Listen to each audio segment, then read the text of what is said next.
Suriyada azadlıq ordusu tərkibində vuruşan azərbaycanlılardan biri öldürülüb. Öldürülən Ənvər Zeynalov Tərtər rayon sakinidir. Məlumata görə Ənvər Zeynalovun cənazəsini Azərbaycana gətirmək mümkün olmayıb. Moderator Azim mərhumun yaxınlarından əldə etdiyi informasiyaya görə bu barədə hüquq mühafizə orqanlarına müraciət olunsa da heç bir nəticə əldə edilməyib. Tərtər rayonunda isə mərhumun yas məclisi təşkil olunub. Yas mərasimində yerli əhalidən çox Vəhabi təriqətinə qulluq edənlər iştirak edib. Tərtər rayon polis şöbəsinin sahə rəisi Şahin Hüseynov açıqlamasında faktı təsdiqləyib. Sahə rəisi hüzur mərasimin sakit şəkildə keçdiyini də deyib.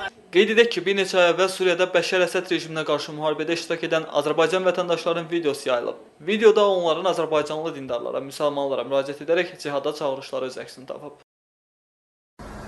Əlhəmdülillah, buradan Azərbaycanda olan bütün müsəlman qardaşlarımıza səslənirəm ki, əlhəmdülillah, burada cihad fərd-layındır.